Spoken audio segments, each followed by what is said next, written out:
नमस्कार दोस्तों, स्वागत है आपका स्टडी फॉर सिविल सर्विसेज में। वीडियो को पूरा देखिए। कोई भी आपका फीडबैक है, कोई सजेशन है, तुरंत वीडियो में कमेंट करके जरूर बताइए। अच्छा लगे तो वीडियो लाइक जरूर कर लीजिए और ऐसे वीडियो लगातार फ्री में पाने के लिए चैनल को तुरंत सब्सक्राइब कर लीजिए और बेल आइकन को जरूर टैप कर लीजिए ताकि आगे भी सारे वीडियो आपको मिलते रहे। यूट्यूब में फॉलो करते हैं तो प्लीज ये वाला फ्री टेलीग्राम चैनल जरूर ज्वाइन कर लीजिएगा। सारे नोटिफिकेशन, सारे अपडेट यहीं पे आते हैं, ध्यान रखिएगा। स्टडी फॉर सिविल सर्विसेज का कोई भी पेड ग्रुप अगर आपको ज्वाइन करना है तो सिर्फ 85648805309660897523864455 यही नंबर है हमारे, सिर्फ जहां पे कॉल या व्हाट्सएप कर सकते हैं।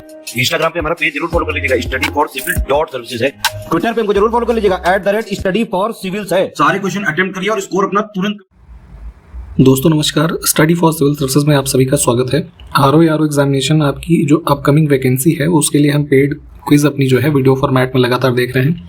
आरओ के लिए हमारे पेड ग्रुप्स भी स्टार्ट हैं। आप अपनी जो है संपूर्ण तैयारी के लिए हमारे इन कोर्सेज में एडमिशन ले सकते हैं। डिस्क्रिप्शन बॉक्स में कॉन्टैक्ट डिटेल्स दे रखी हैं, आप उस पर कॉन्टैक्ट करके पूरी इन्फॉर्मेशन ले लीजिएगा। ठीक, तो हम यहाँ पे अपना अगला वीडियो स्टार्ट करेंगे। ठीक है, सारे मोस्ट एक्सपेक्टेड क्वेश्चन है, प्लीज़ ध्यान से इन सबको जो है फॉलो करिएगा। जब तक एग्जाम नहीं हो जाता ये सीरीज हमारी ऐसे ही कंटिन्यू रहेगी। ठीक है, अब देखिए दिल्ली सल्तनत में जो हमारी मुख्य रूप से 5 डायनेस्टीज ने शासन किया उसमें से यहाँ पे जो सैयद थी, ठीक है, तो उसी के सुल्तानों का क्रोनोलॉजी पूछा गया है। ठीक है, तो सैयद वंश के बारे में आप जानते हैं कि इनका जो कार्यकाल है 1414 AD से, ठीक है, 1451 तक है। ठीक, तो इसके मध्य यहाँ पे जो 4 शासकों के नाम लिखे हैं, आलम शाह, मुबारक शाह, खिज्र खां और मोहम्मद शाह। ठीक है, तो इनकी क्रोनोलॉजी अगर हम लगाएंगे तो सबसे पहले इसमें आ जाएगा खिज्र खां। ठीक है, तो ये हो जाएगा 3, 1414 से 1421 तक। ठीक, उसके बाद सेकंड पे मुबारक शाह है। ठीक, थर्ड पे मोहम्मद शाह, यानी कि 3, 2, 4 और 1, इस प्रकार से कुछ हमारा ये कोड जो है बन जाएगा इसमें।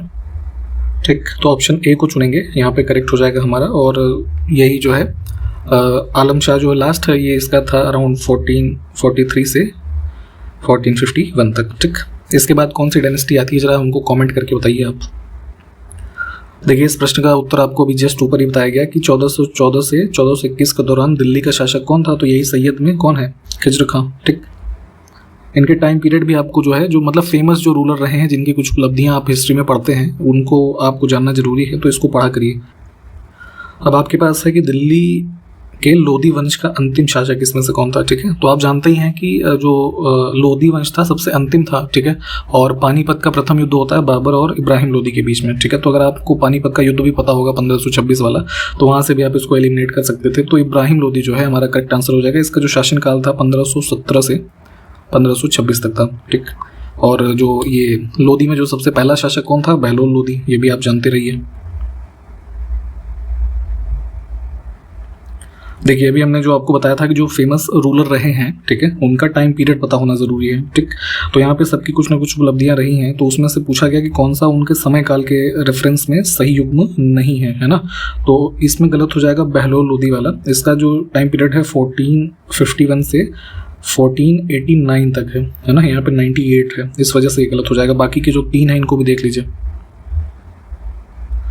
अब यहाँ पे देखें 2 स्टेटमेंट हमारे पास है, कौन सा सही है, कौन सा सही है, कौन सा गलत है, जो पूछा जाता है बहुत ध्यान से पढ़ा करिए। क्वेश्चन गलत होते हैं आप लोग के इसमें ही सबसे ज़्यादा। पहला स्टेटमेंट हमारे पास है इब्राहिम लोधी लोधी वंश का अंतिम शासक था, तो इसके बारे में अभी हमने ऊपर बात की है, ये बिल्कुल ठीक है हमारा कथन। दूसरा है खतौली के युद्ध में मेवाड़ के राणा सांगा को इब्राहिम लोधी ने हराया था, ये वाला गलत हो जाएगा। गलत क्यों है, खतौली का युद्ध अगर हम बात करें तो ये हुआ था आपका जो है 1518 में। ठीक, तो महाराणा सांगा और इब्राहिम लोधी के मध्य खतौली का युद्ध हुआ था, परंतु इसमें इब्राहिम लोधी की जो है हार हुई थी, है ना, तो इस वजह से ये गलत हो जाएगा, उसने हराया नहीं था। तो सिर्फ पहला स्टेटमेंट हमारा ठीक है। अच्छा, यहाँ पे हम दोनों ही भाषाओं में सभी सारे क्वेश्चंस को देखते हुए चल रहे हैं, तो दोनों मीडियम हिंदी और इंग्लिश के जो स्टूडेंट्स हैं प्लीज़ उसको आप अपने हिसाब से देखते रहिए। ठीक है, काफ़ी एक्सपेक्टेड क्वेश्चन है, इसके रेफरेंस से आपके जो रिवीजन है टॉपिक्स का वो भी हो जाता है, तो प्लीज़ इसको फॉलो किया करिए और आपके जो अन्य साथी हैं स्टूडेंट्स हैं उनके बीच में इसको शेयर भी किया करिए। अब देखिए दिल्ली सल्तनत कालीन जो प्रशासन था इसमें व्यक्तिगत हिसाब किताब देखने वाला क्या कहलाता था। ठीक है, इंडिविजुअल्स के जो ये मतलब अकाउंट्स है कह लीजिए, उसको देखने वाले जो ऑफिसर था उसको बहलादार बोलते थे। विकल्प बी हमारा करेक्ट हो जाएगा। ठीक है, इसके अलावा जो अन्य नाम यहाँ पे लिखे हैं, वजीर को आप जानते हैं, आप राजस्व विभाग के प्रमुख या प्रधानमंत्री के रूप में मतलब समझ सकते हैं। खाजीन जो है ये कोषाध्यक्ष होता था। ठीक है, खजाना या उससे रिलेट कर सकते हैं आप इस टर्म को। और सुल्तान जो है इसको आप केंद्रीय प्रशासन के मुखिया के रूप में समझ सकते हैं। ठीक है, तो ये इनका जो है रेस्पेक्टिव कार्य होता था। आगे देखेंगे सल्तनत काल के दौरान निम्नलिखित में से किसने संस्कृत के बारे में कहा। ठीक है, संस्कृत एज अ लैंग्वेज उसके बारे में कहा गया है कि यह एक पुरानी भाषा थी और आम लोग इसे नहीं जानते, केवल ब्राह्मण जानते हैं। ठीक, तो संस्कृत भाषा के संबंध में उसका जो कह लीजिए रिलेशन ब्राह्मणों के साथ एसोसिएट किया या उसके बारे में जानकारी दी, तो ये स्टेटमेंट था अमीर खुसरो का। ठीक, इस तरह के स्टेटमेंट्स भी पूछे जाते हैं, तो इस वजह से इनको पढ़ना जरूरी है। इसमें देखिए दीवान ए वकूफ की स्थापना किसने की थी। ठीक है, तो ये बेसिकली एक प्रकार का ऑफिस है, कह लीजिए एक ऑफिसर इंचार्ज था खिलजी डायनेस्टी में। जलालुद्दीन ये फिरोज खिलजी के द्वारा इसकी स्थापना की गई। ए विकल्प करेक्ट हो जाएगा। मुख्य रूप से इसका जो कार्य होता था दीवान ए वकूफ का, ये बेसिकली जैसे कि जो ये एक्सपेंडिचर थे उस समय के खर्चे, समझ लीजिए खर्चों का जो मतलब खर्चों से संबंधित जो पेपर्स होते थे उनकी मेंटेनेंस या देखभाल करता था। ठीक, आगे देखें सल्तनत काल में ऊशरी भूमि का मालिक कौन होता था। ठीक, तो दिल्ली सल्तनत पीरियड में देखेंगे तो कुछ प्रकार के लैंड जो मतलब पढ़ने को मिलते हैं, जैसे खालसा भूमि होती थी, ऊशरी यहाँ पे पूछा गया है आपसे। इसके अलावा खराजी भूमि होती थी। ठीक है, रड़ाका भूमि और मदद ए माश है ना, इस प्रकार के लैंड्स होते थे, अलग अलग क्लासिफिकेशन होता था इसका। तो ऊशरी भूमि के मालिक जो होते थे ये टर्किश मुस्लिम होते थे। ठीक, विकल्प सी। आगे देखें सल्तनत काल में जल के प्रबंध से संबंधित कौन सा विभाग था। ठीक है, वाटर मैनेजमेंट समझ लीजिए, जो डिपार्टमेंट इसके लिए रिस्पॉन्सिबल था ये था आबदार खाना। विकल्प हमारा जो सी है ये करेक्ट हो जाएगा। इसके अलावा जैसे कूर खाना था, इसके बारे में देखें तो ये बेसिकली जो ये होता था आर्सेनल है ना, शाही शस्त्रागार कह सकते हैं, ये होता था। जरगर खाना जो यहाँ पे लिखा है ये ये जो ज्वेलरीज होती थी, ठीक है, इससे संबंधित होता था। और पील खाना जो यहाँ पे डी विकल्प में लिखा है, ये बेसिकली इसमें ये ऐसा समझिए कि हाथियों के लिए जो रहने का स्थान होता था वो था। दो स्टेटमेंट है, गलत को चुनना है। बलबन का मकबरा पूर्ण इस्लामिक शैली में निर्मित पहला मकबरा है। ठीक है, तो भारत में मुस्लिम रूल में देखेंगे तो जो ये मकबरे बनने स्टार्ट हुए तो उसके बारे में जो फैक्ट यहाँ पे है कि इस्लामिक शैली से निर्मित पहला मकबरा ये है बलबन का। तो ये बिल्कुल ठीक है। बलबन का मकबरा कहाँ पे है? दिल्ली में, जो साउदर्न दिल्ली है, मेहरौली का हिस्सा, वहाँ पे स्थित है। ठीक, और अलाई दरवाजा जो कि इसमें कुतुब मीनार कॉम्प्लेक्स जो है वहाँ पे स्थित है। तो इसका जो ये बेसिकली जो डोम है, गुम्बद, ये पूर्ण वैज्ञानिक विधि से निर्मित पहला गुम्बद है। ठीक है, तो ये फैक्ट भी करेक्ट है। दोनों स्टेटमेंट हमारे यहाँ पे ठीक हैं, तो डी विकल्प को चुनेंगे। आगे देखें भारत के संविधान के किस अनुच्छेद के तहत पंचायतों में महिलाओं के लिए सीटों का आरक्षण का जो प्रावधान है वो किया गया है। ठीक, तो पार्ट 9A में आप जानते हैं, ये हमारा 9 में जो आर्टिकल 243 से लेकर के जो प्रावधान आगे दिए हुए हैं, तो उसी में 243 इसमें डी में, ठीक है, ये आपका जो रिजर्वेशन की बात की गई है महिलाओं के लिए, कुछ जो सीटें आरक्षित होती हैं उसके बारे में प्रावधान है। आप जरा हमको ये बताएं कि कुल सीटों का कितने प्रतिशत जो है आरक्षण का इसमें प्रावधान दिया गया है, जरा हमको कमेंट करके बताइए। इसमें देखें सामुदायिक विकास कार्यक्रमों का उद्देश्य क्या होता है ये बताना है। कम्युनिटी डेवलपमेंट प्रोग्राम, आपने शायद इसके बारे में पढ़ा हो कि इसको लॉन्च किया गया था भारत में कब? अक्टूबर 1952 में। ठीक, तो पंचायतों के इम्प्लीमेंटेशन से पहले कम्युनिटी डेवलपमेंट प्रोग्राम जो चलाया गया उसका मुख्य रूप से ऑब्जेक्टिव यही था, शैक्षिक सुविधाएं जो है ग्रामीण स्तरों तक प्रदान की जा सकें, जीवन स्तर में लोगों के सुधार किया जाए और योजना बनाने में गांवों की सहायता की जाए और गांव के स्तर पे पॉलिटिकल ट्रेनिंग वगैरह प्रोवाइड किया जाए। ये सब ऑब्जेक्टिव था कम्युनिटी डेवलपमेंट प्रोग्राम का। ठीक है, तो यहाँ पे तीनों करेक्ट हो जाएंगे। इसका वर्ष भी ध्यान रखेंगे, ये मतलब ऐसा सीधे सीधे भी कई बार पूछ लिया जाता है। ठीक है, और जब ये प्रोग्राम चलाया गया था तो ये मतलब फर्स्ट 5 ईयर प्लान था, उसके एंड तक आते आते लगभग जो मैक्सिमम कवरेज था इंडिया का वहाँ तक इस कार्यक्रम को पहुँचाया गया। और उस समय मतलब ये आंकड़ा दिया जाता था इसमें कि जो है मतलब 3 गांवों में से कम 1 गांव में जो कम्युनिटी डेवलपमेंट प्रोग्राम है इसके बारे में इंफॉर्मेशन या इसके जो इम्प्लीमेंटेशन है उसको कैरी आउट किया जा रहा था। ठीक, तो इसको ध्यान रखना है।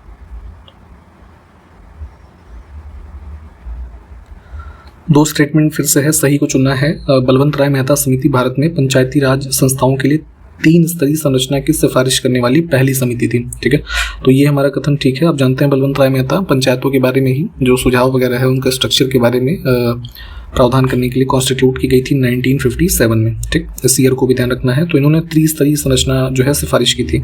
वहीं जैसे एक फेमस कमेटी और है ये अशोक मेहता, तो उन्होंने द्विस्तरीय दी थी, है ना, 2 टियर तो इन सब चीज़ों के बारे में भी जानकारी रखी है। सेकंड है स्टेटमेंट 74वें संशोधन अधिनियम 1992 के द्वारा पंचायती राज संस्थाओं को संवैधानिक दर्जा दिया गया, तो बिल्कुल ठीक है। आप जानते हैं कि इसी के माध्यम से पंचायती ये हमारा जो नहीं एक सेकंड, पंचायत वाला हमारा 73rd है, ठीक है, तो इस वजह से सेकंड स्टेटमेंट गलत हो जाएगा। ये म्यूनसिपैलिटीज़ वाला जो है वो 74 में हुआ है, तो इसमें सिर्फ पहला कथन हमारा ठीक है। ठीक, दो स्टेटमेंट हमारे पास फिर से है। पेशा अधिनियम, ठीक है, panchayat extension to scheduled areas इसका फुल फॉर्म होता है। थोड़ा इस एक्ट के बारे में डिटेल में पढ़ लीजिएगा, 1996 में बना था। ठीक, तो यह संविधान के भाग 9 के प्रावधान, यानी कि 9 में क्या है, अभी हमने ऊपर देखा पंचायत के प्रावधान है। ठीक, तो पंचायत के प्रावधानों को अनुसूचित क्षेत्रों तक विस्तारित करने के लिए अधिनियमित किया गया था, तो बिल्कुल ठीक है। हमारे जैसे नॉर्थ ईस्टर्न कुछ जो हिली एरियाज हैं, तो जैसे ये सब डेजिग्नेटेड हैं शेड्यूल्ड एरियाज के रूप में। ठीक है, तो ये वाला अलग से प्रावधान भी पढ़िएगा प्रेसिडेंट के रेफरेंस में, किसी एरिया को जब डिक्लेयर किया जाता है कुछ विशेष कह लीजिए उसकी विशेषताओं के आधार पे। ठीक, तो यहाँ पे ऐसे एरियाज में पंचायत के प्रावधान को लागू करने के लिए पेशा अधिनियम बनाया गया था, और ये दिलीप सिंह भूरिया समिति की सिफारिशों पर ये कानून जो है संसद ने बनाया था। तो यहाँ पे हमारे दोनों ही स्टेटमेंट ठीक है। यदि नगर पालिका निगम की किसी समिति का अध्यक्ष लगातार 2 बैठकें आयोजित करने में विफल रहता है, तो उसे उसके कार्यालय से किसके द्वारा हटाया जा सकता है। ठीक है, तो जैसे अभी हाल ही में उत्तर प्रदेश में जैसे सब चुनाव हुए, ठीक, तो उसी में क्या है कि अगर किसी नगर पालिका में जो समिति का अध्यक्ष है 2 बैठकें लगातार आयोजित नहीं करा पा रहा है, ठीक है, तो उसको उसके ऑफिस से हटाया जा सकता है, यानी कि उसका रिमूवल किया जा सकता है राज्य सरकार के द्वारा। ठीक है,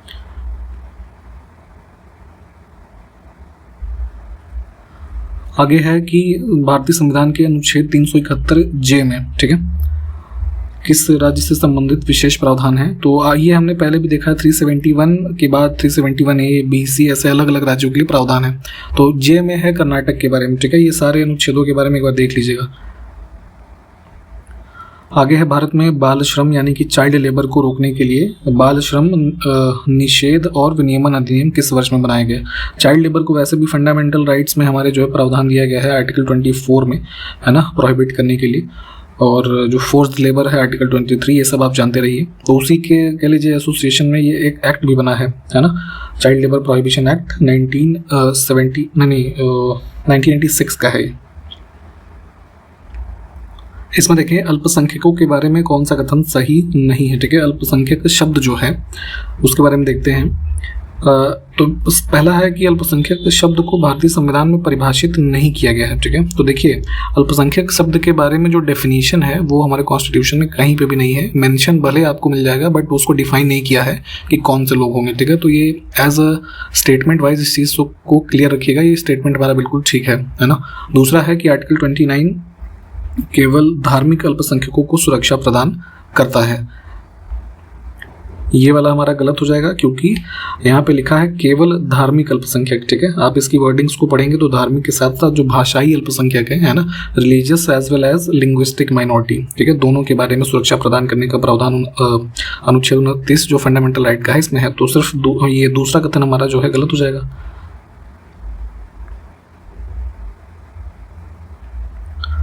इसमें देखिए कौन सा कथन सही है। तो भारतीय संविधान का अनुच्छेद 368 संवैधानिक संशोधन से संबंधित है। कॉन्स्टिट्यूशनल अमेंडमेंट जो होता है भाग 20 में 368 में, ये बिल्कुल ठीक है।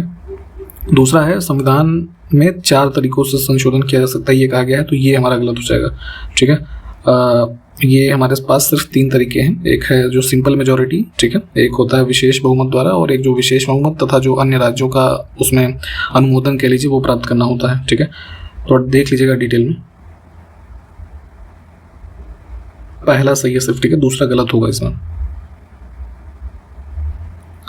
2 स्टेटमेंट है बायोस्फीयर रिजर्व के बारे में, कौन सा कथन सही है ये बताना है। ठीक, पहला है कि बायोस्फीयर रिजर्व मुख्य रूप से 4 जोन में विभाजित होते हैं, तो ये गलत है ना। एनवायरनमेंट के रेफरेंस में आपने बायोस्फीयर रिजर्व्स के बारे में पढ़ा होगा। बेसिकली बायोस्फीयर रिजर्व हम डिटेल में बात करें, यहाँ पे जो जोन होते हैं 3 होते हैं। ठीक है, जैसे कोर, बफर और ट्रांजिशन जोन। ठीक है, तो ये पहला स्टेटमेंट हमारा गलत हो जाएगा। दूसरा है भारत के 13 बायोस्फीयर रिजर्व यूनेस्को के बायोस्फीयर रिजर्व के विश्व नेटवर्क का हिस्सा है। ठीक है, तो जो भारत में हम बायोस्फीयर रिजर्व्स की लिस्ट पढ़ते हैं कुल है 18, उसमें से 12 जो हैं वो इसमें है ना, यूनेस्को के वर्ल्ड नेटवर्क में। तो दोनों हमारे स्टेटमेंट गलत हो जाएंगे।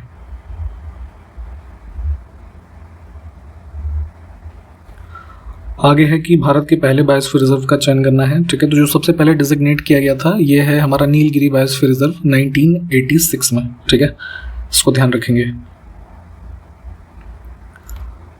आगे है कि टाइगर रिजर्व और उसके स्थान के संबंध में गलत जो हमारा युग्म है, तो पहला ही गलत है, नामेरी टाइगर रिजर्व जो है नागालैंड में नहीं है, असम में है, ठीक। बाकी के विकल्प ठीक हैं। एलिफेंट रिजर्व्स के बारे में भी पूछा जाता है। लेमरू हाथी अभयारण्य किस राज्य में है, तो ये है आपका यहाँ छत्तीसगढ़ में।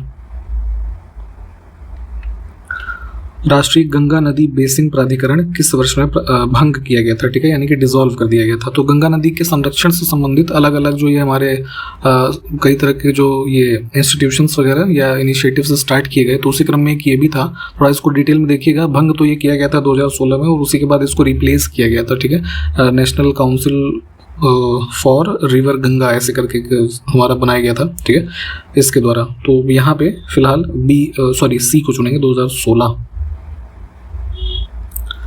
डोलोमाइट एक काफ़ी इंपॉर्टेंट मिनरल है, उसके बारे में पूछा गया है कि इसके खनन वाले स्थलों को चुनना है जो भारत में स्थित हैं, ठीक। तो यहाँ पे विकल्प तीनों में जो सारे स्थल लिखे हैं सब के सभी हैं, डी विकल्प को चुनेंगे। इसमें ये ध्यान रखेंगे कि जो है जो ऑप्शन ए के स्थल हैं ये स्थित हैं आपके उड़ीसा में, बी वाले जो हैं ये आपके हैं इसमें आंध्र प्रदेश में, और ये जैसे पलामू सिंहभूम वगैरह है ये सब झारखंड का है, ठीक। सारे स्थलों का नाम एक बार पॉज करके देख लीजिए। एक रोड नेटवर्क है ना, जो भारत के 4 जो हमारे शहर हैं इनको कनेक्ट करता है, गोल्डन क्वाड्रिलेटरल प्रोजेक्ट, ठीक है, स्वर्णिम चतुर्भुज योजना। तो किन शहरों को जोड़ती है, तो यहाँ पे ऑप्शन हमारा कौन सा करेक्ट हो जाएगा इसमें से, सी वाला, ठीक है। आगे देखिए सही कथन को चुनना है। भारतीय रेलवे को 17 जोन में विभाजित किया गया है, ठीक है। तो जोन वाइज जो ये रेलवे को डिवाइड किया गया 17 नहीं 18 है ना। और दूसरा है south coast railway zone Bharat का सबसे नया है, तो ये बिल्कुल ठीक है। दक्षिण तट रेलवे ये बना था 2019 में, ठीक है। इसका जो मुख्यालय भी कई बार पूछा जाता है ना, तो विशाखापट्टनम में है, इसको हो सके तो ध्यान रखेंगे, ठीक। तो सिर्फ दूसरा कथन हमारा ठीक है। आगे देखें कृष्ण क्रांति का संबंध किसके उत्पादन से है, ठीक है, ब्लैक रिवॉल्यूशन। तो ब्लैक जो है आपका ये मतलब खनिज तेल जो होते हैं उसके उत्पादन से होगा, तो इसमें पेट्रोलियम हो जाएगा उत्तर। कृषि से संबंधित जो कुछ हमारे 5-6 एक ऐसे अंतर्राष्ट्रीय संस्थान हैं उसके बारे में पूछा जाता है, ठीक है। तो इसमें है कि अंतर्राष्ट्रीय उष्णकटिबंधीय कृषि संस्थान कहाँ पे है, तो ये है आपका इसमें नाइजीरिया में एक जगह है अबादान, ठीक है। यहाँ पे जैसे एक फेमस है ये FAO food and agricultural organisation, तो ये रोम इटली में है, इसको भी ध्यान रखिएगा। किस प्रकार की वनस्पति का वर्गीकरण अग्नि प्रतिरोधी वनस्पतियों के रूप में किया जाता है, ठीक है। फायर रेजिस्टेंट वेजिटेशन, ऐसे प्रकार के पेड़ पौधे जो फायर रेजिस्टेंट हैं, तो ये इनको पायरोफाइट कहा जाता है। आगे है कि कौन सा जल डमरू मध्य तस्मान सागर और हिंद महासागर को जोड़ता है, ठीक है। तस्मान सी इंडियन ओशन, तो ये कनेक्ट करता है बॉस स्ट्रेट जो है, विकल्प ए। इसको एक बार मैप में लोकेट कर लीजिएगा। आगे है कौन सा जलडमरू मध्य जापान सागर को प्रशांत महासागर से जोड़ता है, ठीक है, सी ऑफ जापान, और इधर पैसिफिक ओशन को ऐड करता है ये सुगारू स्ट्रेट। अब देखिए कुछ जो ट्रेंचेस होती हैं, खाइयाँ है ना, बहुत ज़्यादा गर्त वाला स्थान पृथ्वी पर, तो कौन कौन से इसमें से प्रशांत महासागर में स्थित हैं, तो टोंगा, कुरिल, कामचटका और मरियाना है ना, ये 1, 2 और 4 हो जाएंगी। साउथ सैंडविच ट्रेंच जो है ये उसमें है साउदर्न अटलांटिक ओशन में, ठीक है।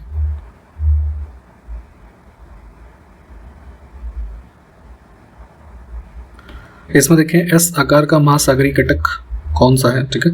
तो ये देखेंगे जो ओशनिक रिजेस होते हैं यानी कि एक उभार वाले स्थल, तो कुछ एस आकृति की जो आकृति बनती है मिड अटलांटिक रिज का है, ठीक है, ऑप्शन बी। इसे भी मैप में एक बार जो है लोकेट करिएगा। आगे है तमिलनाडु और आंध्र प्रदेश के तटों को किस नाम से जाना जाता है, ठीक है। ईस्टर्न कोस्ट की बात हो रही है, तो ये हमारा कौन सा है, कोरोमंडल। लक्षद्वीप अंडमान निकोबार द्वीप समूह के समुद्र तट सहित है ना, भारत के जो कोस्टल एरिया यानी कि समुद्र तट है उसकी कुल अनुमानित लंबाई कितनी है, तो ध्यान रखिएगा इसमें जो लक्षद्वीप आइलैंड्स हैं इधर और अंडमान निकोबार, इन सब की भी कोस्ट लाइन को कैलकुलेट करके जो हमारी कुल लंबाई निकलती है 7516.60 किलोमीटर, ठीक है। इसमें देखिए निम्नलिखित में से कौन सा महारत्न PSU नहीं है, ठीक है। पब्लिक सेक्टर अंडरटेकिंग जो कंपनीज के बारे में पढ़ते हैं, महारत्ना, मिनी रत्ना और नवरत्ना, ठीक है, इस तरह की कुछ कैटेगरीज हैं।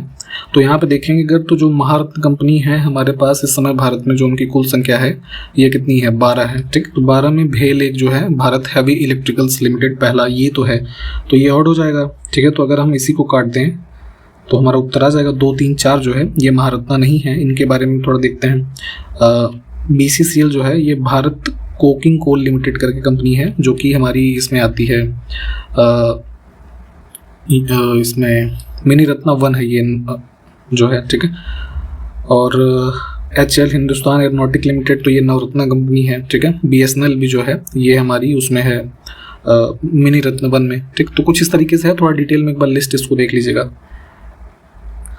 विंध्यन रेंज आप देखते हैं भारत में, ठीक है। तो विंध्यन हाईलैंड जो है, विंध्य उच्च भूमि, यहाँ पे जो मुख्य रूप से ये हमारी कह लीजिए बनी है, कॉम्पोजिशन इसका क्या है, ठीक है। तो सैंडस्टोन इसमें ज़्यादातर है। आगे देखें हिम रेखा के बारे में गलत कथन को चुना है। हिम रेखा यानी कि स्नो लाइन, ठीक। जैसे हम एग्जांपल ले लें हिमालयन रेंजेस का, ठीक है।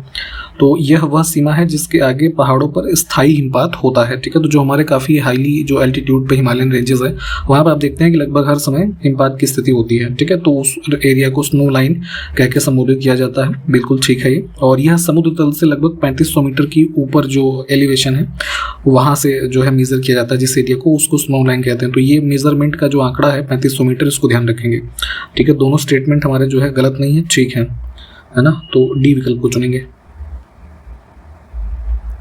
अब यहाँ पे कुछ संस्थान है नई दिल्ली में जो स्थित नहीं है, वो वाला बताना है। तो ये सॉइल सैलिनिटी रिसर्च सेंटर जो है ये वहाँ हरियाणा में है, करनाल में, ठीक है। ये गलत हो जाएगा, बाकी के 3 दिल्ली में है। इसमें है कौन सा यहाँ पे शहर चुनना है, केंद्रीय औषधि एवं सुगंध पौधा संस्थान के बारे में। तो ये तो वहाँ है ना उत्तर प्रदेश के लखनऊ में। यहाँ पे कुछ हमारे पास फ्रूट्स लिखे हुए हैं, तो सब्जी भी है, ब्रोकली है ना। तो किसमें मैलिक एसिड पाया जाता है, मैलिक एसिड के बारे में आपने पढ़ा ही होगा जरूर। तो यहाँ पे अंगूर, वाटरमेलन, चेरी, ब्रोकली, इन सब में पाया जाता है। आगे देखें चाय में निम्नलिखित में से कौन सा अम्ल पाया जाता है, ठीक है। चाय के शौकीन बहुत सारे लोग हैं, तो चाय को इंग्लिश में कहते हैं टी, तो हो सके तो इसी से कनेक्ट करके याद करिएगा, टैनिक एसिड पाया जाता है इसमें, ठीक है। आगे है कि किस वर्णक के कारण चुकंदर का रंग गहरा गुलाबी होता है, ठीक है। आपने बीटरूट खाया होगा, तो डार्क पिंक कलर जो इसमें पिगमेंट होता है ये होता है आपका, इसमें से तो कोई नहीं है, बीटानिन होता है, ठीक है, बीटानिन, तो इसको ध्यान रखेंगे। आगे है निम्नलिखित में से कौन सी फसल करनाल बंट रोग से संबंधित है। करनाल बंट होता है गेहूं में। अच्छा ये किससे होता है जरा ये बताइए, पहले बताया गया है, मतलब बैक्टीरिया वाली डिजीज है, वायरस है, फंगस है, क्या है, कमेंट करिए जरा। गन्ने में एक बीमारी होती है रेड रॉट, है ना, लाल सड़न। आपने देखा होगा गन्ने के बीच, मतलब अंदर में देखेंगे बीच में ऐसा लाल लाल जो है हो जाता है। उस अगर वैसा वाला गन्ना यूज़ करके कोई जूस वाला आपको जूस पिला रहा है तो प्लीज़ मत पीजिएगा, बहुत नुकसान करता है वो, ठीक है। ऐसे गन्ने वो मतलब ख़राब हैं, तो इसका कारण होता है फंगस। इसमें देखें निम्नलिखित में से किस कारण से एक पौधे का मुरझाना संबंधित है, ठीक है, विल्टिंग हो जाती है जो, तो बेसिकली जो वाष्पोत्सर्जन हो जाएगा, है ना, पानी की मात्रा क्या है उसमें से जो है एक तरीके से निकल गई, तो पानी की कमी के कारण जो है वो मुरझा जाएगा पौधा, ठीक है, एक्सेसिव ट्रांसपिरेशन। तो ये हमारा करेक्ट हो जाएगा। और यहाँ पे हम इस वीडियो को भी समाप्त करेंगे। प्लीज़ सारे क्वेश्चंस ध्यान से देखें, हम कंटिन्यू करेंगे नेक्स्ट वीडियो में। तब तक के लिए नमस्कार, जय हिंद।